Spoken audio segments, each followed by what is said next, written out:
காயத்ரி, எதுக்கு இப்ப அழுதுட்டு இருக்க? என்னாச்சு உனக்கு? இங்க பாரு, நீ தனியாலாம் இருக்க வேண்டாம். வா, என் கூட வா. வா வா.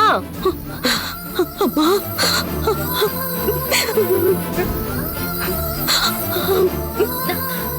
ஏய், என்னாச்சு? ஏன் இப்படி அழுவுற? ஐயோ கடவுளே, இவளுக்கு என்ன ஆச்சுன்னு தெரியலையே. சம்மதம் இல்லாம அழுதுட்டு இருக்கா. என்ன ஆச்சுன்னு கேட்டா வாயை திறந்து பதிலும் சொல்ல மாட்டேங்கிறாளே. முதல்ல அழாம என்னன்னு சொல்லு. காயத்ரி, இங்க பாரு, என்னன்னு சொல்லு. என்ன இது?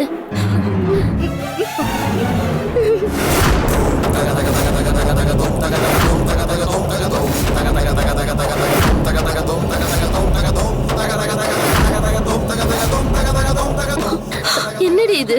அம்மா, நான் பிரெக்னெண்டா இருக்கம்மா.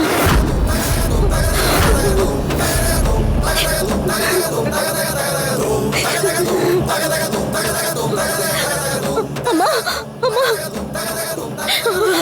அம்மா, அம்மா. ஐயோ ஐயோ ஐயோ ஐயோ அம்மா. ஐயோ அம்மா, என்னடி பண்ணு? என்னடி சொல்ற? என்ன சொல்ற? ஆமாம்மா, நான் பிரெக்னெண்டா இருக்கம்மா.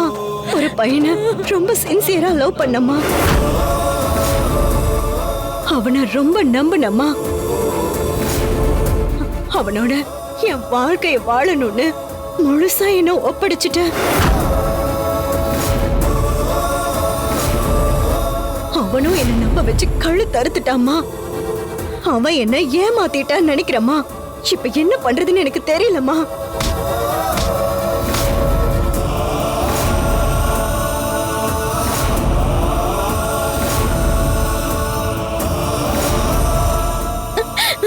என்ன காரியம் பண்ணிட்டு வந்திருக்க?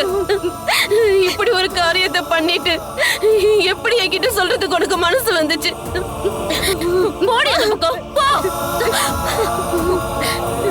யார் கொடுத்த தைரியத்துல இப்படி பேசுற நீ? இப்படி ஒரு விஷயத்தை பண்றதுக்கு நீ செத்து தொலைஞ்சிருக்கலாம். உன்னெல்லாம் என் பொண்ணுன்னு சொல்றதுக்கே எனக்கு அவமானமா இருக்கு. ஏற்கனவே அந்த மனுஷன் எவ்வளவு நொந்து போயிருக்காருன்னு தெரியுமா? இப்பதான் அந்த மனுஷன் கொஞ்சம் கொஞ்சமா வந்துட்டு இருக்காரு. இப்படி எவங்கிட்டயே போய் உள்ளைய வயத்துல வாங்கிட்டு வந்தேன்னு என்கிட்டயே சொல்றியேடி. வர ஆத்திரத்துக்கு உன்னை அப்படியே கழுத்து நெரிச்சு கொல்லணும் போல இருக்கு. என் கண்ணு முன்னாடி நிக்காத, போ. எங்கே செத்து தொலை, போ. அம்மா, அதாம்மா, எனக்கு வேற வழி தெரியல. நானும் சாகலான்னு தான் நினைக்கிறேன்.